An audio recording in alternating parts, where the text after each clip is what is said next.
이야기가 있습니다. 제자인 자공이 공자에게 훌륭한 사람이란 어떤 사람을 말합니까? 온 동네 사람들이 훌륭하다고 하면 그는 훌륭한 사람입니까? 라고 이렇게 묻습니다. 이 말에 공자는 그렇지 않네 라고 대답합니다. 그러면 온 동네 사람들이 나쁘다고 하면 나쁜 사람입니까? 라고 다시 묻습니다. 그 말에도 역시 그렇지 않네. 그러자 다시 자공이 묻습니다. 그러면 어떤 사람이 훌륭한 사람이냐고 묻죠.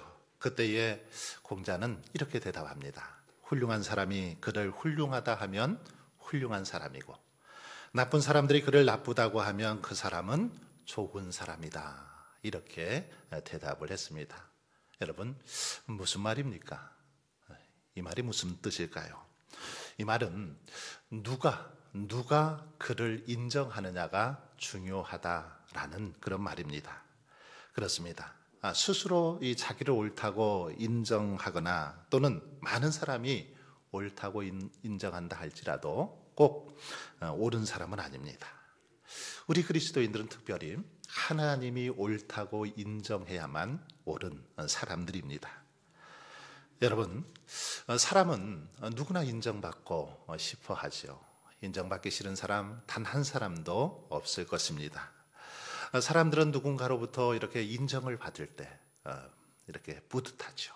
자부심을 가지게 됩니다. 성취감을 느끼며 기뻐하죠. 자신의 실력이나 자신의 능력, 자신이 한 일 또는 자신의 어떤 계획에 대해서 누군가가 칭찬해주고 인정해줄 때 힘을 얻게 됩니다. 기분이 좋고 정말 더 열심히 하게 되는 거죠. 우리는 특별히 사람들로부터 인정받아야 하죠. 뿐만 아니라 하나님께로부터 또 인정을 받아야 됩니다. 우리 성도들은 사람에게도 인정받아야 되지만 하나님에게 무엇보다 인정받아야 하죠. 사람에게 인정받고 하나님께 만약 인정받지 못한다면 그것은 뭔가 잘못된 것입니다. 오늘 본문에는 하나님께 인정받는 일꾼, 하나님께서 기뻐하시는 일꾼은 어떤 삶을 살아가야 하는가를 우리에게 가르쳐 주고 있습니다. 특히 바울이 제자 디모데에게 이 서신은 이렇게 편지하는 그런 보내는 편지인데 바울은 디모데에게 하나님의 인정받는 일꾼의 자세에 대해서 오늘 편지를 통해서 자세하게 그렇게 가르쳐 주고 있습니다. 여러분, 그렇다면 하나님께 인정받는 일꾼 어떤 사람이라고 말씀하고 있습니까? 어떤 일꾼이 하나님께 인정받는다라고 본문은 말하고 있습니까? 첫 번째는 말씀을 옳게 분별하는 자라고 그렇게 말하고 있습니다. 하나님께서 인정해 주는 사람은 말씀을 옳게 분별한다라고 그렇게 오늘 본문은 보여주고 있습니다. 15절을 한번 보십시오. 너는 진리의 말씀을 옳게 분별하며 부끄러울 것이 없는 일꾼으로 인정된 자로 자신을 하나님 앞에 드리기를 힘쓰라.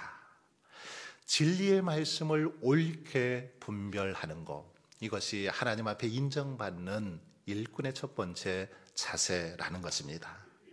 하나님께 인정받는 사람은 하나님의 말씀을 옳게 분별해야 됩니다. 그래서 하나님 앞에서 부끄럽지 않아야 되지요. 우리가 잘 아는 것처럼 에덴 동산에서 이 뱀의 유혹에 넘어간 하와는 뭐라고 말합니까? 내가 먹는 날에는 반드시 죽으리라 라는 이 하나님의 말씀을 어떻게 받아들였습니까? 너희는 먹지도 말고 만지지도 말라, 너희가 죽을까 하노라. 이렇게 말씀을 잘못 받아들이죠. 말씀을 왜곡해서 받아들이고 있는 것을 볼 수 있습니다. 하나님께서 아담에게 하신 명령에는 만지지 말라 이런 말씀이 없습니다. 만지지 말라 이런 말씀이 없죠. 또한 반드시 죽으리라 그렇게 말씀하셨지 죽을까 하노라 이렇게 말씀하지 않으셨습니다. 그런데 하나님의 말씀을 이들이 임의대로 그렇게 받아들이고 해석하고 있는 것을 볼 수 있습니다. 여러분, 이처럼 죄는 이 죄는 하나님의 말씀을 자기 소견에 오른 대로, 자기 생각대로 그렇게 말씀을 그냥 받아들이는 데서, 잘못 받아들이는 데서부터 죄가 비롯되고 시작되는 것을 알 수 있습니다. 이 옳게 분별하라, 이 헬라어 원어의 뜻을 보면 그런 의미가 있습니다. 이렇게 바르게 자르다라는 뜻입니다. 바르게 자르다라는 이런 뜻을 가지고 있습니다. 이것은 하나님의 말씀을 자기 소견에 오른 대로 함부로 해석하지 말라는 거지요.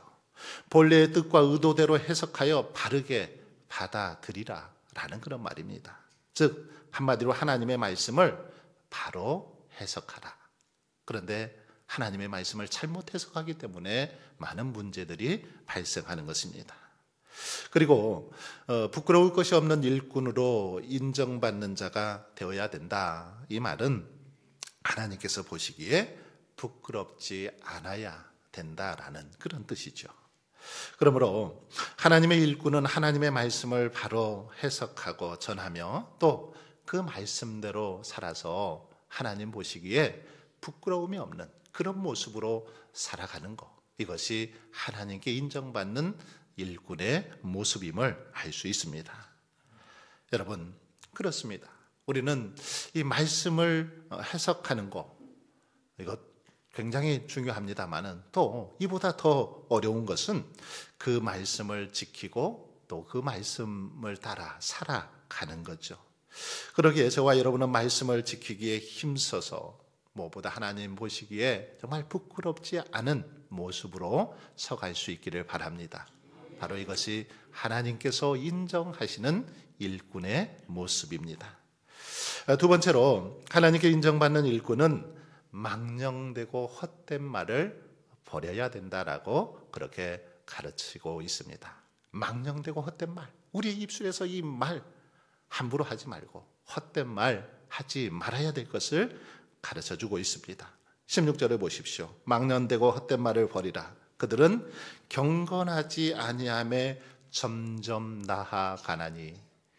이 망령되고 헛된 말을 자꾸 하다 보면 반대로 말하면 어떻다는 겁니까? 자꾸만 경건에서 떨어지게 된다라는 것입니다. 경건하지 못하고 자꾸만 타락하게 되고 죄악에 물들 수밖에 없다라는 것입니다.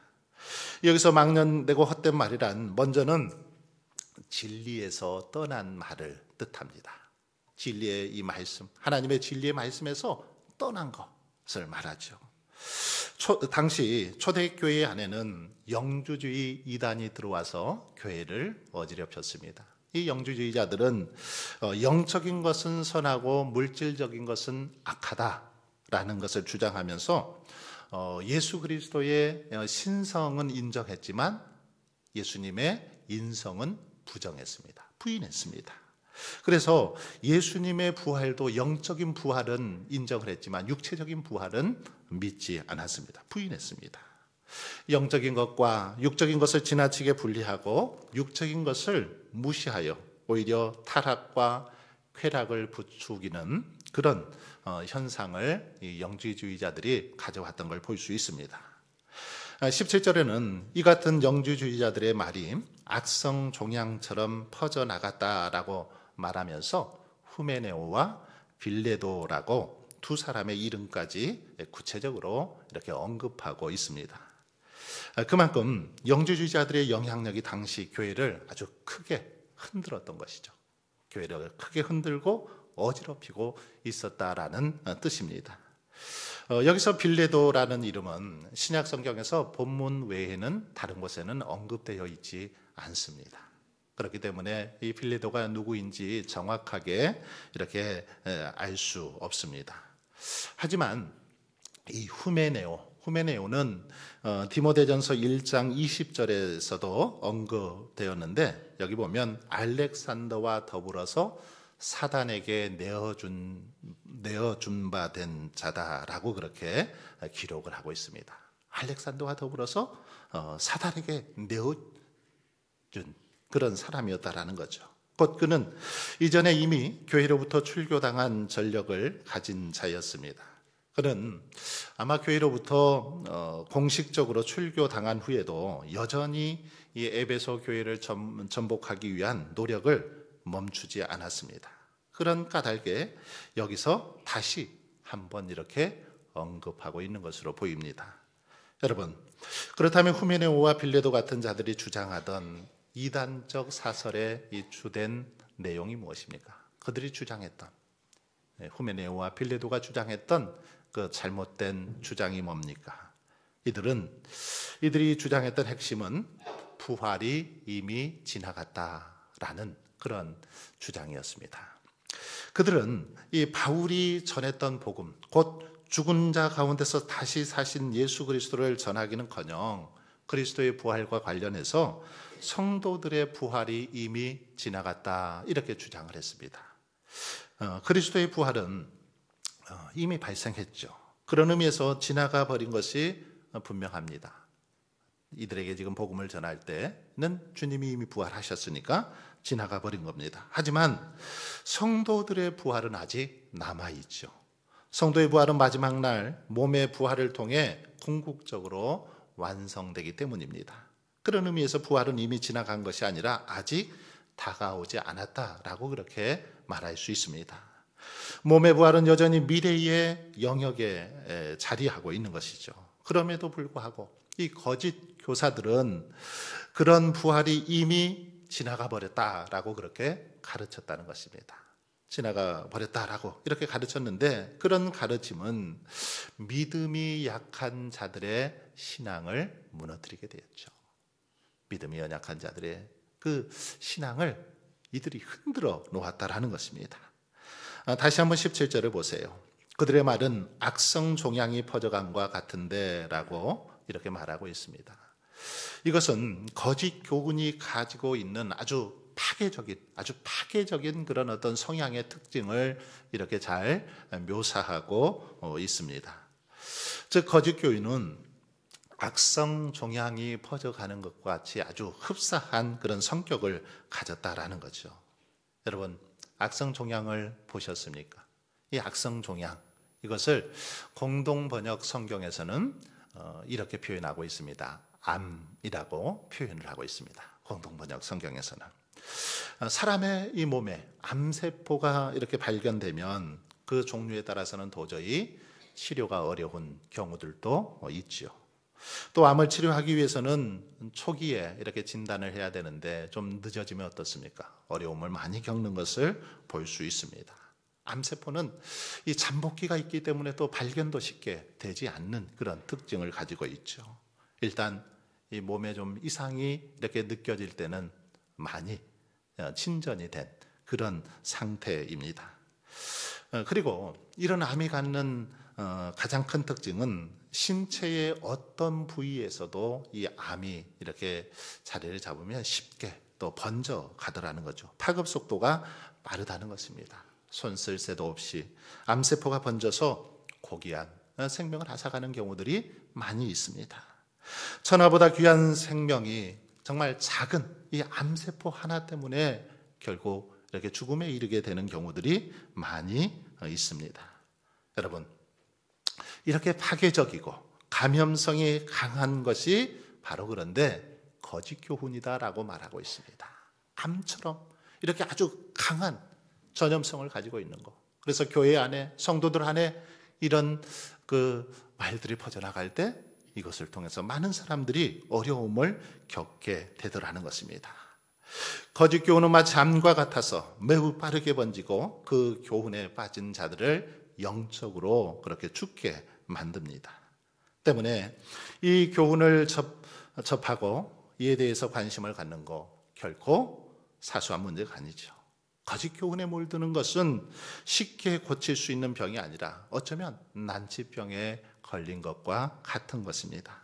따라서 이 병에 우리는 걸리지 않도록 늘 조심해야 됩니다. 그렇습니다. 거짓 교훈, 이것은 감기가 아닙니다. 암이죠. 종기 정도가 아니라 악한 종양임을 여러분 우리는 기억해야 될 것입니다. 그래서 성경은 이런 거짓 교훈이 가지고 있는 파괴적인 이 특성 때문에 거짓 교훈에 빠진 자들에게는 어떻게 하라고 말합니까? 한두 번 훈계한 후에 멀리할 것을 아주 강력하게 권고하고 있습니다. 거짓 교훈을 퍼뜨리는 사람들, 망령되고 헛된 말을 하는 자들 가까이 하지 말라는 것입니다.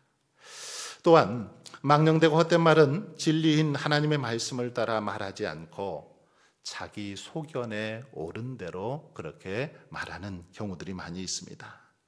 안타깝게 교회 안에서도 서로 다른 의견을 가지고 이야기할 때 그런 사람들은 그렇게 말합니다. 진리와 현실은 다르다. 남들도 뭐 다 그렇게 산다. 세상이 다 그렇다 하는 식으로 세상의 어떤 기준을 가지고 세상의 가치를 가지고 하나님의 말씀을 판단하고 자기 소견을 주장하는 이들이 많이 있습니다. 결국 교회를 어지럽히고 분열을 조장하는 말들은 진리의 말이 아니라 세상의 가치관과 자기 소견에 옳은 대로 하는 그런 말이죠. 그러므로 우리가 하나님의 일꾼으로서 교회를 섬길 때 가장 경계해야 하는 것은 무엇입니까? 바로 하나님의 진리와 말씀 앞에서 자기 소견을 주장하는 것입니다. 자기 멋대로 해석하고 자기 소견대로 그렇게 말씀을 주장하는 것, 이것을 경계해야 한다는 것입니다.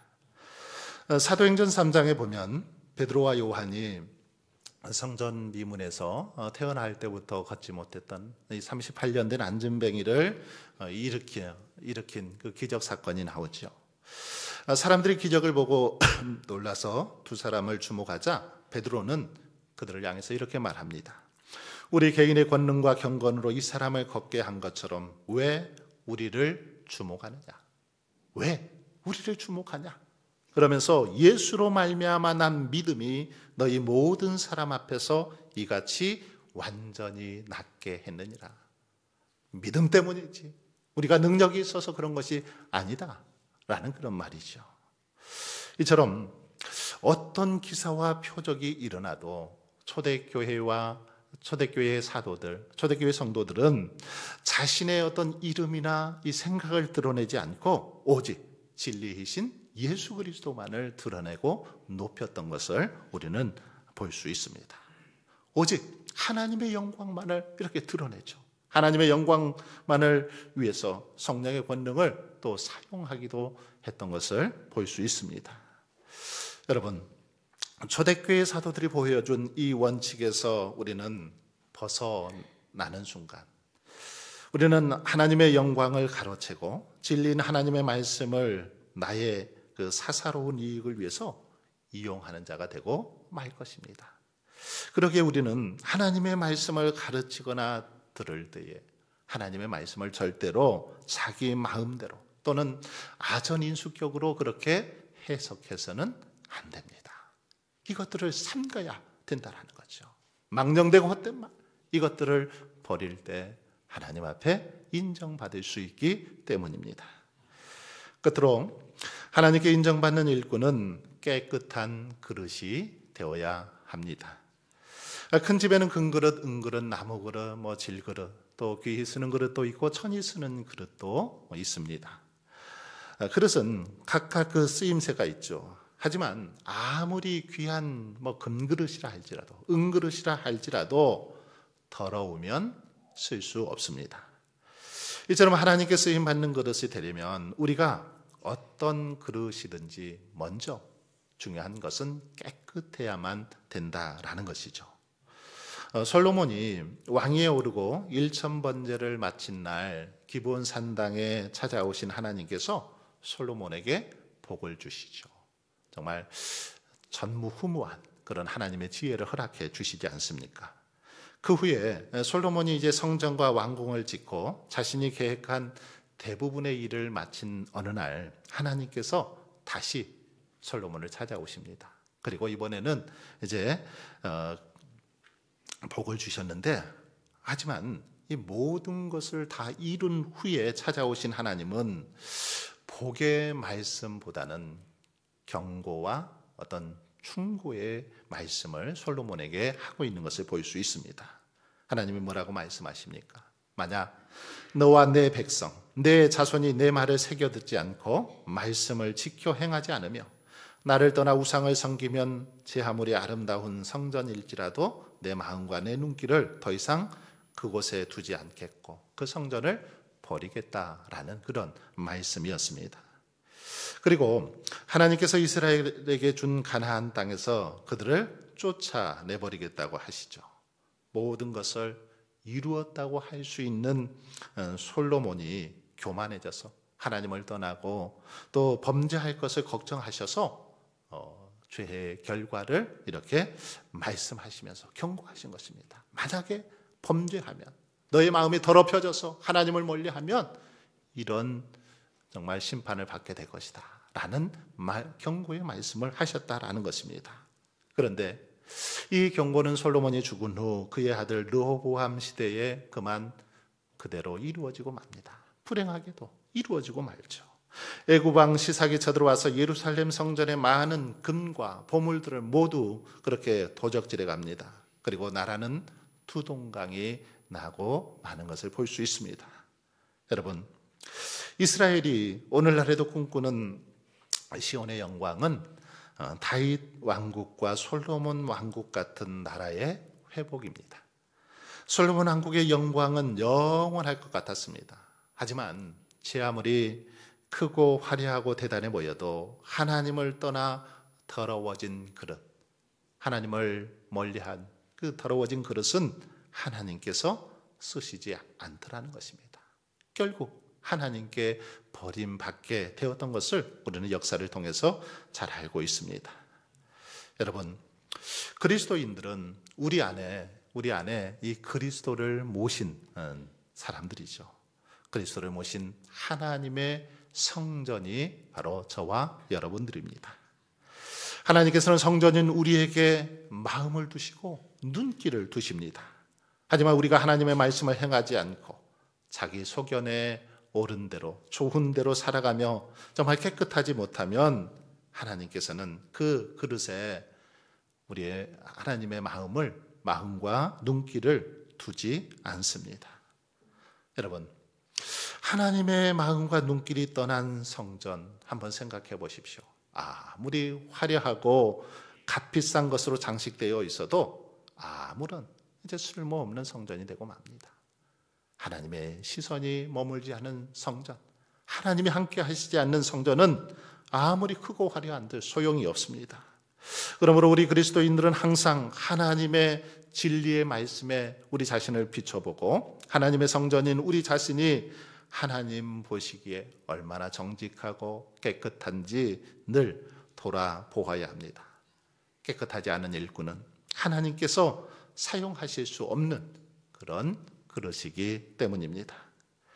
여러분, 성경에서 하나님 앞에 인정받은 한번 믿음의 사람들을 보십시오. 아브라함이나 요셉이나 다윗, 다니엘 이런 사람들을 보십시오.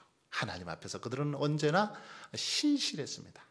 깨끗했죠. 거룩하고 정결한 그런 믿음의 삶을 살았습니다. 그럴 때 하나님께서는 이제야 내가 나를 경외하는 줄을 아노라 라고 그렇게 그들을 축복해 주시고 인정해 주셨던 걸 볼 수 있습니다. 말씀대로 하나님을 온전히 믿고 섬기며 거룩하고 깨끗한 삶을 살아갈 때 인정해 주시고 축복해 주셨다라는 것입니다. 사랑하는 성도 여러분, 우리의 믿음이 하나님께 인정받지 못하면 우리는 하나님께 여러분 쓰임 받을 수 없습니다. 물론 사람에게 인정받는 것도 쉬운 일이 아닙니다. 단시간에 인정받는 것이 아니라 오랜 시간을 두고 생활 속에서 성실함과 또 정직함 그리고 능력 등을 함께 이렇게 겪은 다음에 인정받기 때문에 사람들 앞에서도 인정받는 게 쉽지 않습니다. 그런데 하물며 사람의 마음과 생각까지 살피시는 하나님께 인정받으려면 더욱 그렇지 않겠습니까? 여러분, 하나님께서는 오늘도 믿음의 일꾼들을 찾고 계십니다. 몸된 교회를 함께 세워갈 정말 충성된 일꾼들을 찾고 계십니다. 하나님의 나라를 확장시켜갈 신실한 일꾼을 오늘도 애타게 그렇게 찾고 계십니다. 바라기는 저와 여러분이 하나님의 말씀을 옳게 분별하고 정말 망령되고 헛된 말을 버리고 깨끗한 그런 일꾼들이 되시기를 바랍니다. 그래서 올 한 해도 하나님의 기쁨이 되고 귀하게 쓰임 받았던 것처럼 다가오는 2025년 새해에도 정말 하나님 앞에 더 칭송받고 인정받는, 하나님 앞에 귀하게 쓰임 받는 우리 모두가 되실 수 있기를 주님의 이름으로 축원합니다.